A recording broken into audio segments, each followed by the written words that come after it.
물리적으로 손에 잡히고 눈에 보이는 거기 때문에 기술적 분쟁도 너무 재밌어서 나는 계속 해외 건설 중재를 조금 특화시켜야겠다 해서 저는 해외 건설 중재 사건을 전문으로 하고 있습니다.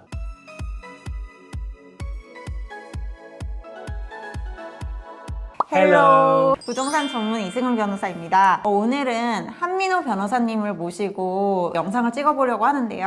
한민호 변호사님은 저의 고등학교 동창이십니다. 변호사님 안녕하세요. 안녕하세요. 저 이승은 변호사 고등학교 친구고요. 지금은 13년차 국제중재 전문 변호사로 일하고 있는 한민호라고 합니다. 초대해 주셔서 고맙습니다. 바쁘신데 나와주셔서 너무 감사하고요. 변호사님 간단한 자기소개 좀 해주시겠어요? 저는 2012년도부터 법무법인 태평양에서 국제중재 업무를 했고요. 거기서 7년 반 정도 일하다가 19년도 말에 국제중재만 전문으로 하는 부티크 로펌인 법무법인 피터인 김으로 이동해서 지금 한 4년 반째 근무를 하고 있습니다.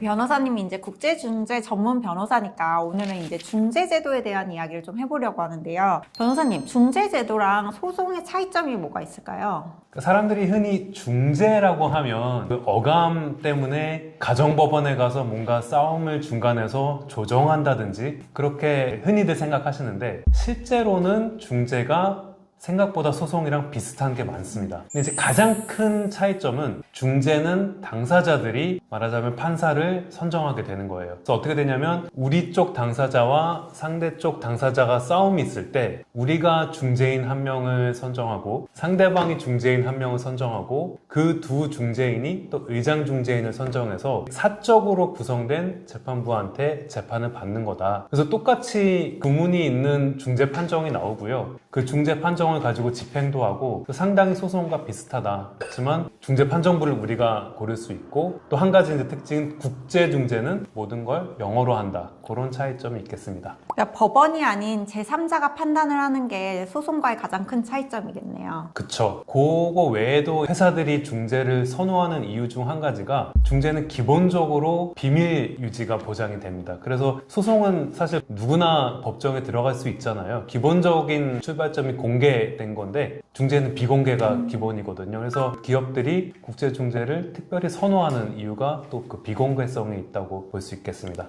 그러면 중재를 주로 하는 분야가 따로 있을까요? 중재를 주로 하는 분야가 있지는 않고요. 중재를 하려면 계약서의 계약상 분쟁은 중재로 해결한다라는 중재 조항이 있어야 되거든요. 무슨 얘기냐면 반드시 계약과 관련된 분쟁이어야 되기 때문에 모든 그 상거래에 있어서 계약이 있는 분쟁이면 언제나 이제 중재가 올 수 있는 거죠. 그래서 국제거래에 있어서는 이제 계약이 많기 때문에 이 국제거래에 있어서는 국제중재가 굉장히 활용이 많이 돼요. 변호사님 그러면 벌써 중재에만 지금 13년 넘게 계셨는데 중재 분야의 추세가 뭐 점점 많아지는 건가요? 어떠신가요? 국제중재는 점점 활발해진다고 볼 수 있는데요. 두 가지 이유가 있는 것 같아요. 하나는 말씀드린 것처럼 계약이 있는 곳에 분쟁이 있거든요. 근데 한국이 워낙에 수출 중심의 어떤 그 국제거래를 많이 하기 때문에 그만큼 계약이 많고 거래가 많아진 거예요. 그러다 보니까 거기서 파생되는 분쟁이 되게 많아져서 기본적으로 국제 분쟁의 수가 점점 늘어나고 있는 추세다. 그게 하나가 있고요. 두 번째로는 이제 많은 회사들이 국제중재를 경험을 해본 거예요. 해보니까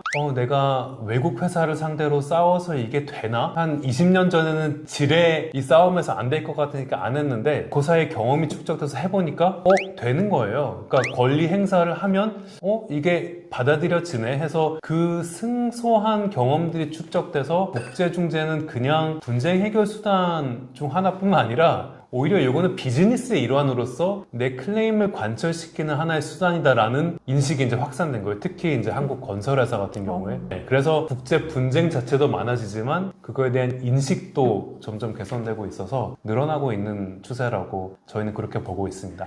그러면 국제 중재와 국내 중재의 차이점이 특별히 있을까요? 국내 중재랑 국제 중재가 기본적으로 다르지는 않습니다. 국내 중재도 계약에서 발생하는 분쟁이고 국제 중재도 국제적인 거래이다 뿐이지 그것도 계약상 거래에서 발생하는 분쟁을 해결하는 사적 재판이기 때문에 기본 그 출발점은 다르지는 않고요. 근데 일부 국제 중재를 관장하는 기관, 예를 들어서 대한상사중재원 이 경우에는 그 사건들을 운영할 때 행정적으로 국내 중재 사건이랑 국제중재 사건을 다르게 운영하는 경우가 있습니다. 중재인 보수도 조금 다르게 책정하고, 그 다음에 이제 중재인 선정 방식도 조금은 국내 중재의 경우에 다르게 하고, 그러다 보니까 국내 중재는 조금 더 국내 소송과 더 비슷하게 운영되는 경우가 있고요. 그렇지만 본질적으로는 중재라는 특성 자체는 다르진 않습니다. 그러면 중재도 되게 다양한 분야의 업무를 할 텐데 변호사님이 주로 하는 중재 분야는 어떤 분야를 주로 하시나요? 중재는 크게 일반 회사 대 회사, 사적으로 거래하는 기업들 간의 상사 중재 사건들, 상사 거래에서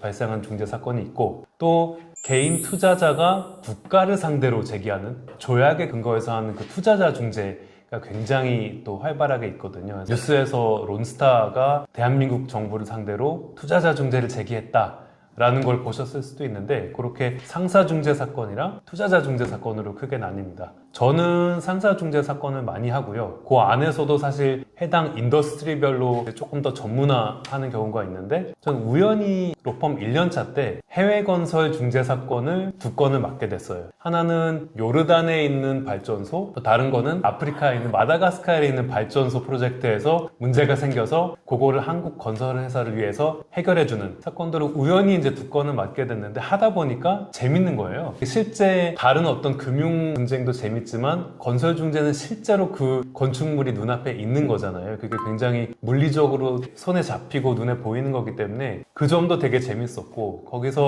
있는 그 기술적 분쟁도 너무 재밌어서 나는 계속 해외 건설 중재를 조금 특화시켜야겠다 해서 저는 해외 건설 중재 사건을 주로 전문으로 하고 있습니다. 고생 많이 하셨겠네요.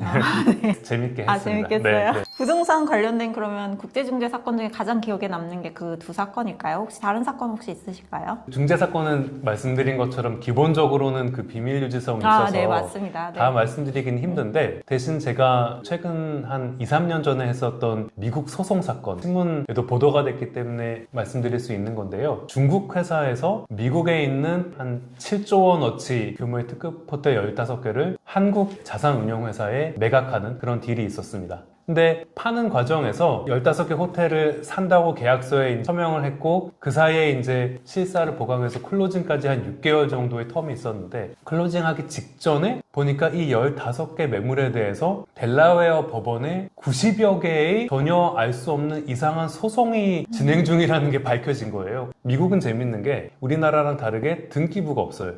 등기제도가 없고, 요 정도 큰 규모의 거래에서는 보험회사가 와서 소유권에 대해서 문제가 생기면 내가 권원보험으로서 모든 손해를 책임져 줄게. 그래서 권원보험이 일종의 등기부 역할을 하는 건데, 신기하네요. 그래서 보험회사에서도 이걸 보니까 이렇게 불안정한 상황에서는 우리는 권원보험 못 내준다 하고 딜이 클로징이 안 된 거예요. 그러면 사실은 이제 매수인 입장에서는, 우리 고객 입장에서는 10% 계약금 돌려받고 끝났었어야 되는 상황인데, 너무 황당하게 이 중국 회사에서 아니다, 이거는 권원보험 안 나오긴 했지만 클로징 안 된 거는 매수인 네 책임이니까 90% 잔금 다 내놔. 단순 변심이라는 거예요. 단순 변심이라는 거예요. 맞습니다. 네. 맞습니다. 그래서 그거를 깨기 위해서 그 미국 소송에 들어갔는데, 소송을 하다 보니까 너무나 재밌는 게 90여 개의 소송의 배후에 뭐가 있었냐. 중국 회사의 예전 회장이 이면약정을 체결한 거예요. 그래서 2017년도에 이면약정에 15개 호텔을 다 담보로 잡아놓은 거죠, 몰래. 어머. 아주 재밌는 사실관계들이 고구마줄기처럼 줄줄줄줄 나와서, 다행히 저희 그 고객이 100% 승소를 해서 1심 판결, 그 다음에 미국 그 델라웨어 법원 항소심 판결 둘 다 승소를 해서 계약금도 돌려받고, 당연히 또 변호사 보수도 전액 돌려받는 아주 그 재밌는 사건이 있었습니다. 그래서 결과도 좋았지만 그 과정에서 이 중국 회사의 아주 그 불투명한, 알 수 없는 거의 사기에 가까운 그런 행각들을 파헤치는 게 너무나 드라마틱했고요. 그런 업무도 하고 있습니다. 중재 분야와 관련된 이제 변호사님의 이제 꿈 혹시 있으실까요? 한국 중재 변호사들이 지금 국제 무대에서 굉장히 각광을 받고 있고 존중을 받고 있어요. 그래서 우리 흔히 국제 중재라고 하면 영국 변호사 또는 미국 변호사, 끼케야 싱가포르 변호사나 홍콩 변호사 정도를 생각하는데, 신기하게도 한국 변호사들이 이 국제중재 전체 커뮤니티에서 아주 존중을 받고 있습니다. 아주 훌륭한 일이네요. 그래서 사실은 다른 나라들은 다